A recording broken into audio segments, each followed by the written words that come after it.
तो भगवान की जय। आज का सत्संग है अच्छे संत की क्या पहचान।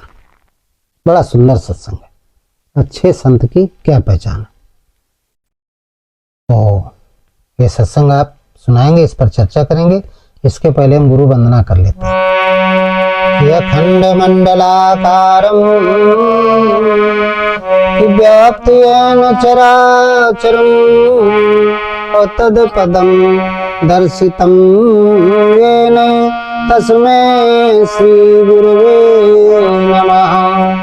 बोलिए सद्गुरुदेव भगवान की जय, संत समाज की जय। बड़ा सुंदर प्रसंग है। अच्छे संत की क्या पहचान। देखिए, इसके पहले हमें संत और साधु के बारे में समझना पड़ेगा। बहुत सारे संत हैं, तो साधु किसे कहते हैं और संत किसे कहते हैं। संत, साधु से संत बनता। साधु किसे कहते हैं?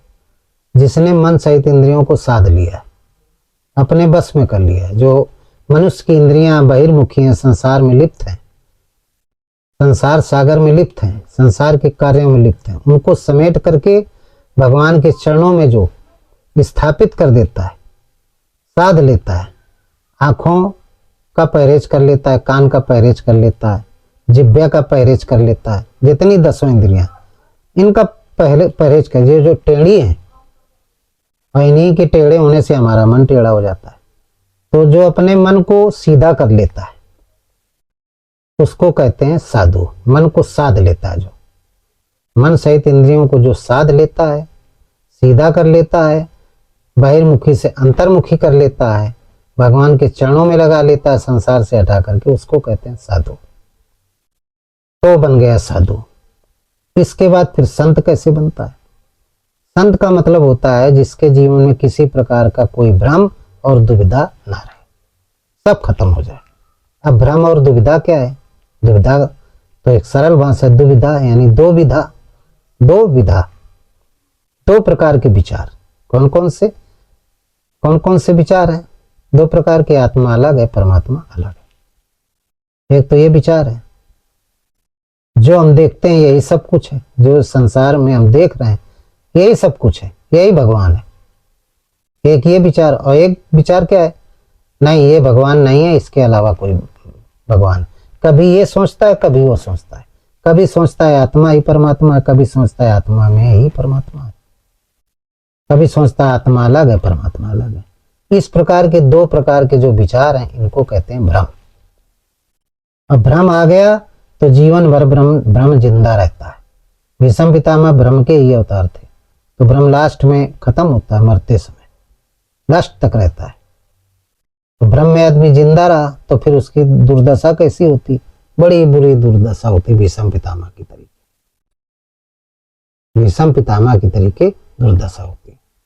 तो भ्रम और दुविधा से परे हो, जिसके जीवन में अंत हो गया हो, ऐसा साधु संत कहलाता है।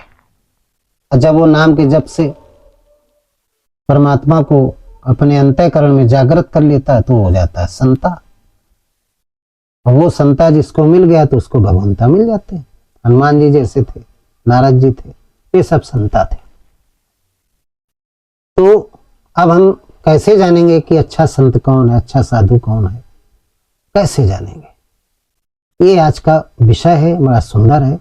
संसार में बहुत सारे संत हैं, तो हम कुछ लोग अपने अपने विचार प्रकट करते हैं। किसी के बारे में हमें जानना है कि अच्छा है कि बुरा है, तो उसकी संगत करने से, कुछ का कहना उसकी हम संगत करेंगे, तभी हम जान पाएंगे कि अच्छा व्यक्ति है कि बुरा व्यक्ति है।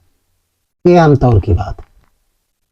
तो संगत सबकी नहीं की जा सकती, विशेष करके संतों की संगत कैसे करेंगे? या तो आप संत बने और बनने के बाद संत का भेष धारण करके और उस संत के चेला बने और उसकी सेवा में लग जाएं। जब सेवा में लगेंगे तो 24 घंटा रहेंगे, उसकी संगत करेंगे, तो समझ में आ जाएगा आपको, कुछ आभास होगा। लेकिन ये हर व्यक्ति नहीं कर सकता है। कुछ कर सकते हैं, सब लोग नहीं कर सकते। गृहस्थ में रह करके व्यक्ति तो पहचान कर ही नहीं पाएगा कि कौन सबसे अच्छा संत है, सबसे अच्छा संत कौन है? तो उसके लिए गृहस्थ का रहने वाला मानव कैसे पहचान करे, इस बात के लिए हम बताएंगे।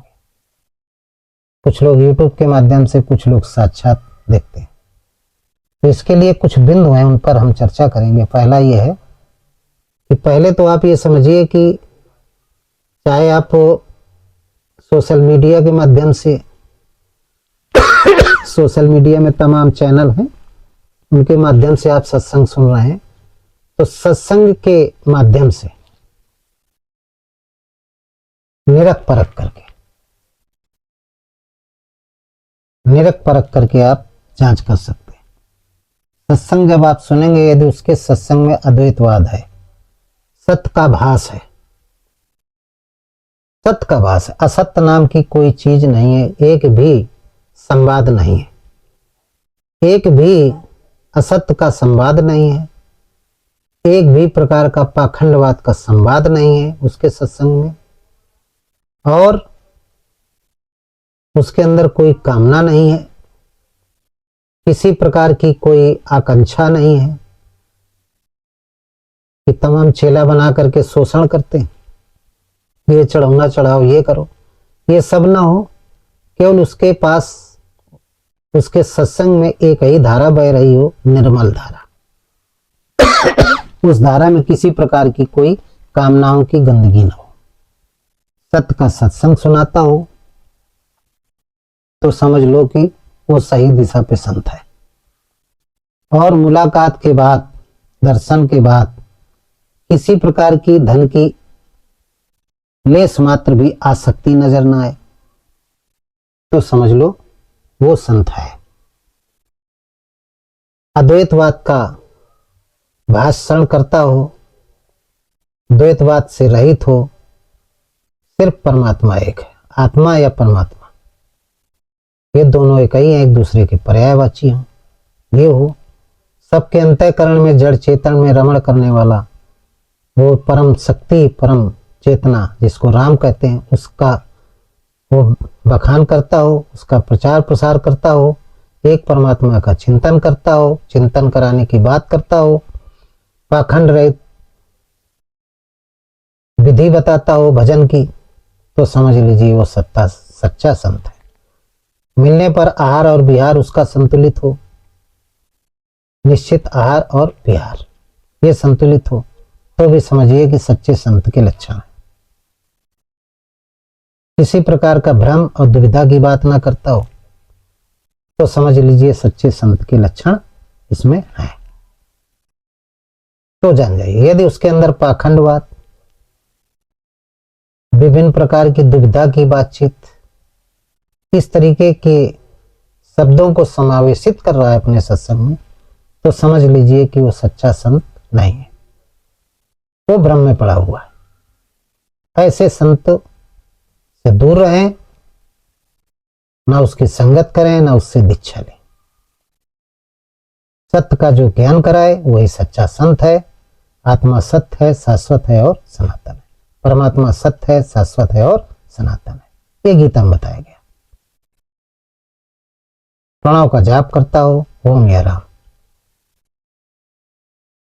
ये प्रणव है, इनका जाप बताता हो, और साकार ब्रह्म में गुरु, तत्वदर्शी सदगुरु ही साकार परमात्मा है, ये बात बताता हो। निराकार परमात्मा कौन है? निराकार परमात्मा जिसको राम कहते हैं, जो सब में रमण करता है। साकार के अंदर भी वो रमण करता है, जड़ चेतन के अंदर भी रमण करता है, सबके अंतःकरण में भी रमण करता है। परमात्मा एक है, ना वो साकार है, ना वो निराकार है, वो बिना आकार का है। उसको देखा नहीं जा सकता, जिह्वा से वर्णन नहीं किया जा सकता। संत कवि ने कहा, शब्द शब्द सब कोई कहे, वो है शब्द विदे, जिह्वा पर आवत नहीं, निरख परख कर ले। ये विचारधारा हो जिस संत में। उपद्रष्टा हनुमंता चा भरता भोक्ता महेश्वरा, परमात्मा व्यक्ति चाप युक्ति देह अस्मिन पुरुषा परा। ये विचार हो जिसके अंदर राम ब्रह्म व्यापक जग जाना, परमानंद परेश पुराना, व्यापक ब्रह्म एक अविनाशी, सच्चेतन घनानंद राशि, अष्टम हृदय अच्छा तपकारी, सकल जीव जग तीन दुख। तार भी यार उसका अच्छा ही परमात्मा का चिंतन करता हो, कामनाओं से रहित हो, काम क्रोध मद लोभ ईर्षा द्वेष, उसके अंदर किसी प्रकार का कोई विकार न हो। शून्य सहज मन सुमिरते प्रकट भई एक ज्योत हो, तास पुरुष की मैं बलिहारी निरालंब ज्योत। संत कबीर कहते हैं ऐसा पुरुष, ऐसा संत, वो विशेष है, मैं उसकी बलिहारी जाता हूं, वो विशेष है, वो विशेष पुरुष है, वो विशेष संत है, उसको संत कहते हैं। तो समझ जाइए कि उसके अंदर अच्छे संत के लक्षण हैं। आप उसकी संगत करें, उसके सत्संग को सुने, आपका जीवन निर्मल हो जाएगा, आपका मन निर्मल हो जाएगा, आपकी दिशा बदल जाएगी जीवन की। जब दिशा बदल जाएगी तो आपके जीवन की दशा बदल जाएगी, दुख से आप सुख में प्रवेश कर जाएंगे। ये सच्चे अच्छे संत की पहचान हमने बताई। इन्हीं शब्दों के साथ हम सत्संग को समाप्त करते हैं। भगवान से प्रार्थना करते हैं कि आप निरोगी, स्वस्थ और संपन्नवान हो, कि सर्वे भवन्ति सुखिनः, सर्वे सन्तु निरामया, सर्वे भद्राणि पश्यन्ति, मा कश्चित् दुःखं भवेत्।